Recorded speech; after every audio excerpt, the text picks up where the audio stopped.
I have informed the governor. I was not holding a gun on his head for him to tell me no or yes. He has shared with us words of wisdom. I would like to encourage Kenyans to see the positive side of this initiative, namely that today we have said with Governor Oparanya that there can be nothing that would make us not to agree to work together for the sake of development of Kakamega. So we have said, me and Governor Oparanya, we will work together for the sake of development in this county.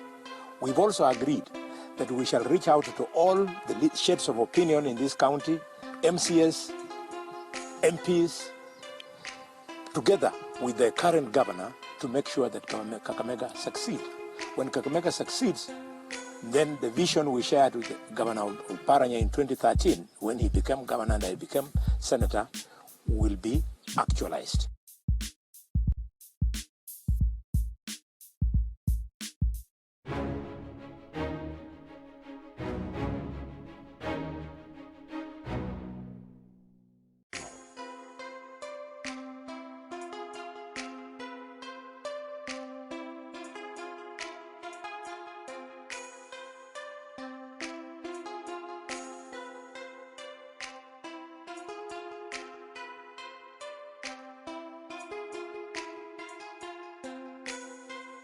An increase in institution and scramble for few available slots, chances of being duped are high. Over 680,000 students who missed out on university are set to join technical and vocational education and training institutions across the country.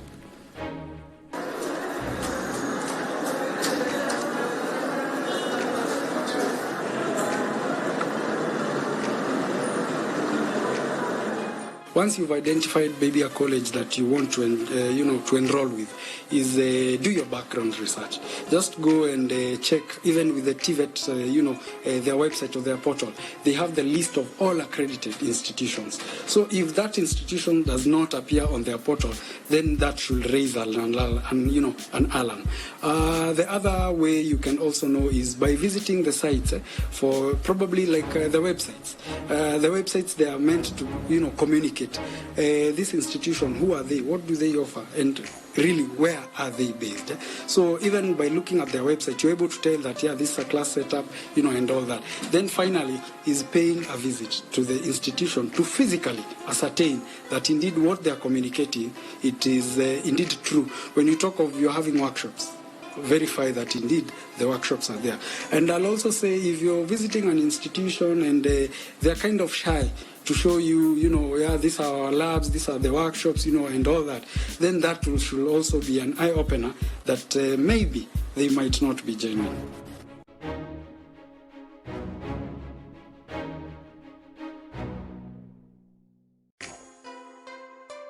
Making a loud statement.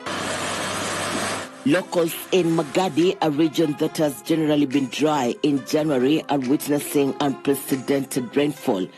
The downpour, which started on Friday, has cut off major roads in the area. Motorists plying Magadi Road were Monday morning in shock. The road that is a link to Nairobi City had turned into a river overnight, and many were stranded, just hoping the floods would subside. In Narok's the Wasonyiro area, a particular train has collapsed, causing fears of a cholera outbreak.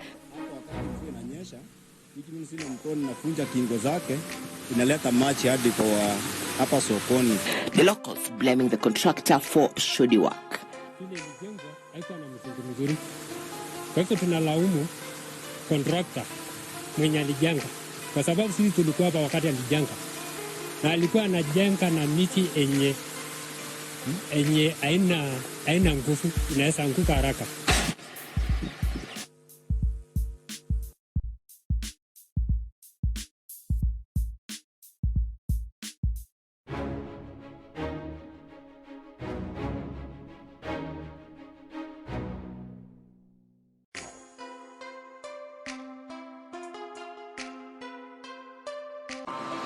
My name is Evelyn Kibuti. I'm the Chief National Coordinator, Stop TB Partnership Kenya. I've been in TB advocacy for about 15 years.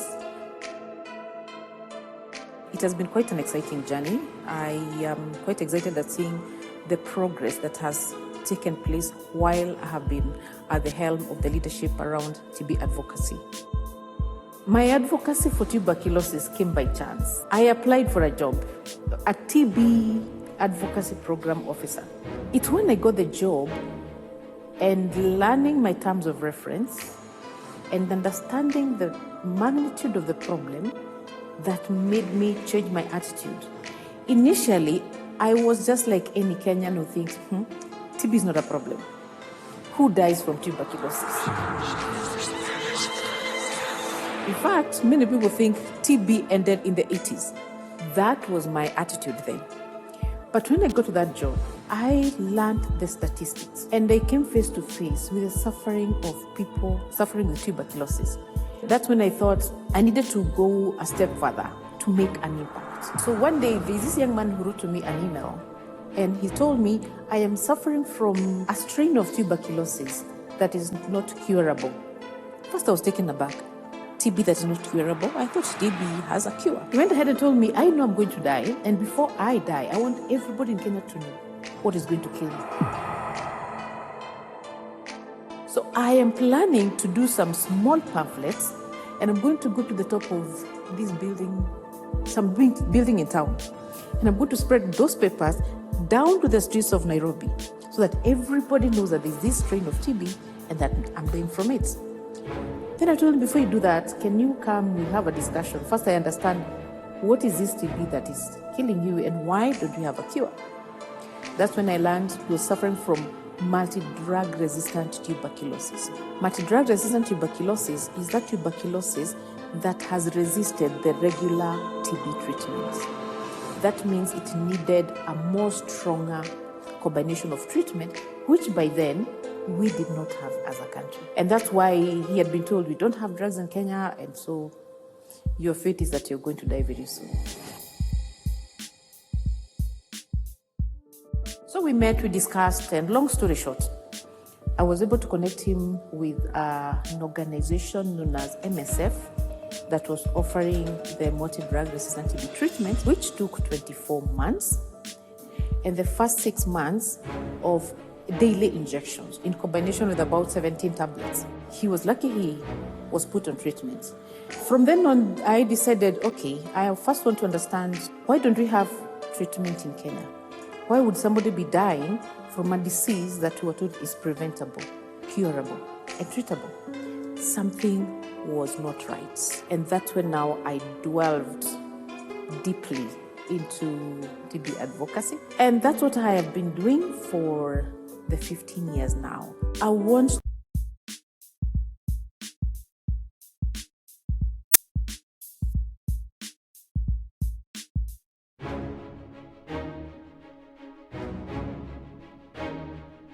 So we are welcoming more vessels to Mombasa, and my MD here has just briefed me that we are expecting more vessels next month. Captain, next time when you come, make sure you stay here 2 or 3 more days so that you can visit our parks and our beautiful cities. We are here to support the cruise tourism, and you can see the kind of infrastructure that we've put in place as KPA. It is to support the cruise tourism.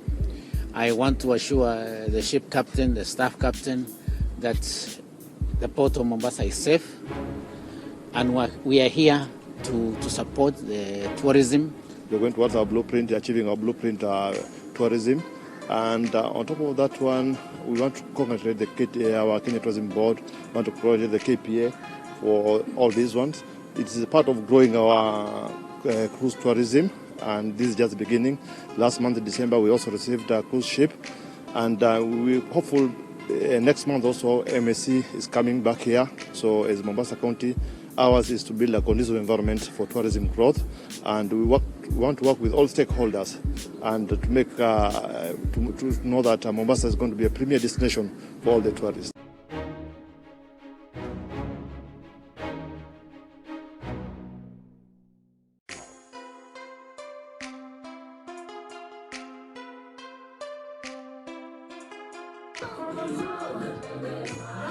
Tunatoa na milioni ya pesa on 25th tutaifanya kwa karibu mwezi mzima, kwa maana tulienda kwa waziri na tukaenda kwa rais na tukamwaidia. Tulikuwa tukitaka kutoa hii pesa wakati wa Jamhuri Day, lakini shughuli zikawa mingi. Sasa tukaambiwa na waziri, wekeni sheria ambayo itakuwa na mambo mengine ili wanamuziki watambulike, na tarehe 25 mwezi wa Januari tutatoa mamilioni ya pesa. Serikali imetuunga mkono, imepublish tarifu mpya ambazo zimeinua bei ama rate za muziki kwenda juu. Unajua zilishushwa tangu 2019.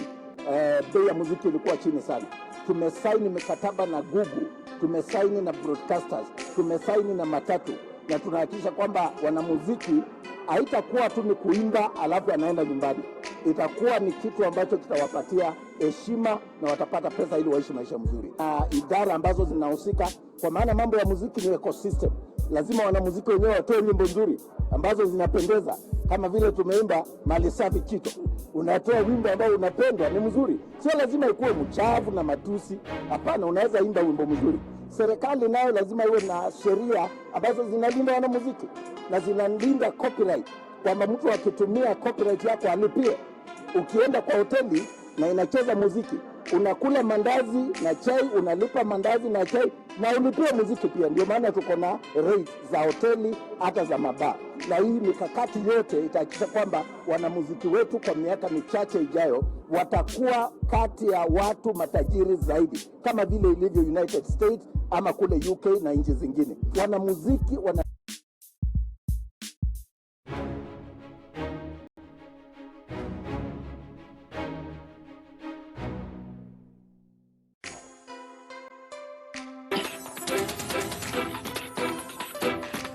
Africa's premier football competition, the Africa Cup of Nations, kicked off on Saturday in Ivory Coast, with the host rolling out a red carpet for the football dignitaries and a spectacular opening ceremony that was rich in symbolism. Sadly, in this football fiesta, Kenya's Harambee Stars, the perennial punching bag, are following the proceedings from TV sets just like any ordinary fan.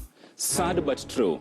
However, allow me to stick to the thrust of my shirt today, which is the significance of AFCON for the host and the continent.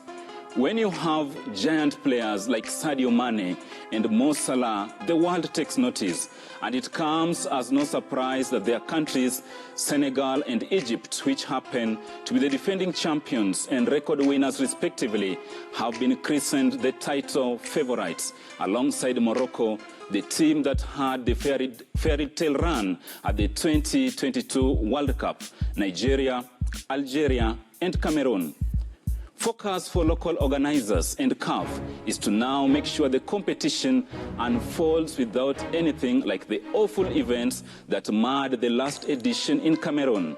The legacy of that AFCON was scarred by the disaster at the Olembe Stadium in Yaoundé, when 8 people were killed and dozens injured in a crash and stampede prior to the last 16 match between Cameroon and Comoros.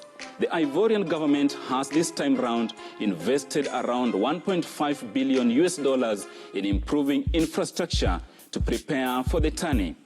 Some 17,000 police and soldiers have been deployed to ensure security.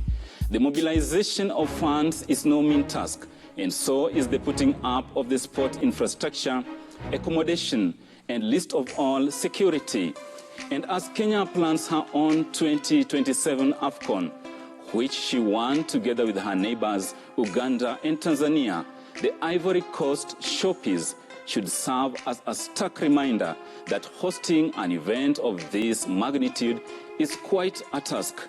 Herculean, I must say.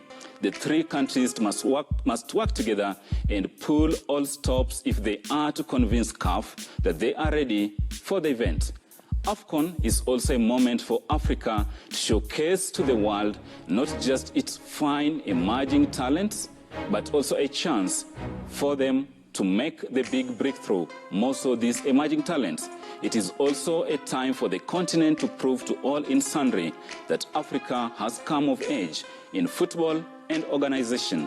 Lastly, this is a moment for Africa to showcase her rich cultural heritage to the world, from food to traditional wear and the fans should wear them like a badge of honor to show the world what they are made of, more so when attending the matches. May the best team win, and to you, the dear fan of African football, enjoy the thrill of the game. That is my shot.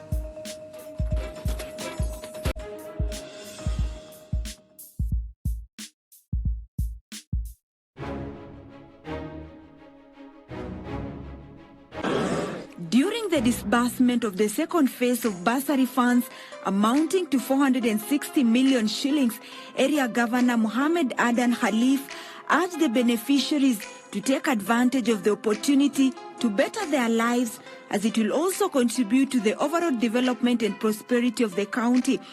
I'm delivering my sincere gratitude and appreciation to our beloved governor who initiated Elimu Kwa Wote Bursary Fund.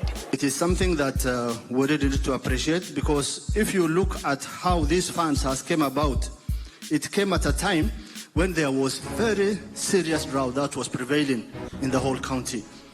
This financial commitment underscores the paramount importance of education as a priority of my administration, ensuring that no student is left behind.